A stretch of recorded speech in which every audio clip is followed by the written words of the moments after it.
Selamat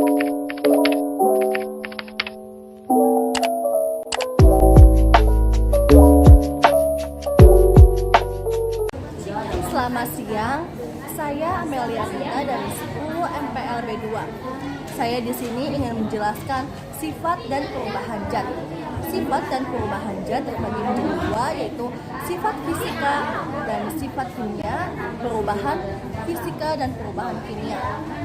Apa sih yang dimaksud dengan kedua tersebut? Sifat kimia adalah sifat yang berkaitan dengan perubahan kimia yang terjadi pada zat tertentu. Sedangkan sifat fisika adalah sifat yang berkaitan dengan penampakan atau keadaan fisis zat tertentu. Perbedaan sifat fisika dan sifat kimia yaitu terbagi menjadi ciri-ciri.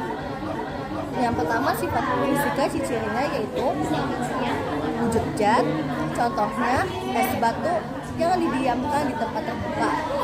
Yang kedua yaitu warna, contohnya beraneka warna pada bebatuan.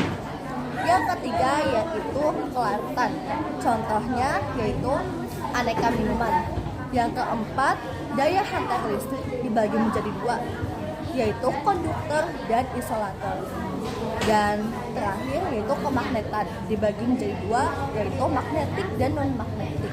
Sedangkan sifat kimia memiliki ciri-ciri yaitu yang pertama, mudah terbakar, busuk dan asam, berkarat antara logam dengan air dan oksigen, mudah meledak dan beracun.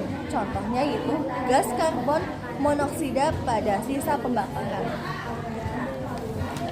Selanjutnya, pengertian dari perubahan zat. Perubahan bentuk zat terbagi menjadi dua, yaitu perubahan fisika dan perubahan kimia. Perubahan fisika adalah perubahan bentuk dan ukuran suatu zat, tapi tidak menghasilkan zat jenis baru. Beberapa contohnya yaitu antara lain membeku, mencair, menguap, mengembun, menyublim, dan juga mengkristal. Yang kedua, perubahan kimia adalah perubahan bentuk dan ukuran suatu zat serta menghasilkan zat baru. Contohnya itu besi yang berkarat, kayu yang menjadi lapuk, makanan dan minuman yang menjadi bau atau basi, dan juga daging yang membusuk. Jadi, kesimpulannya adalah perubahan fisika, perubahan yang terjadi tidak membentuk zat baru. Zat yang berubah dapat kembali ke bentuk semula.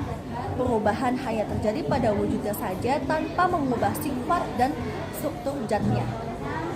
Kesimpulan dari perubahan kimia itu perubahan yang terjadi dapat membentuk zat baru. Zat yang berubah tidak dapat kembali ke bentuk semula dan terjadi perubahan pada sifat dan struktur zat. Sekian, terima kasih. Saya Amelia Rita, saya akhirin. Selamat siang.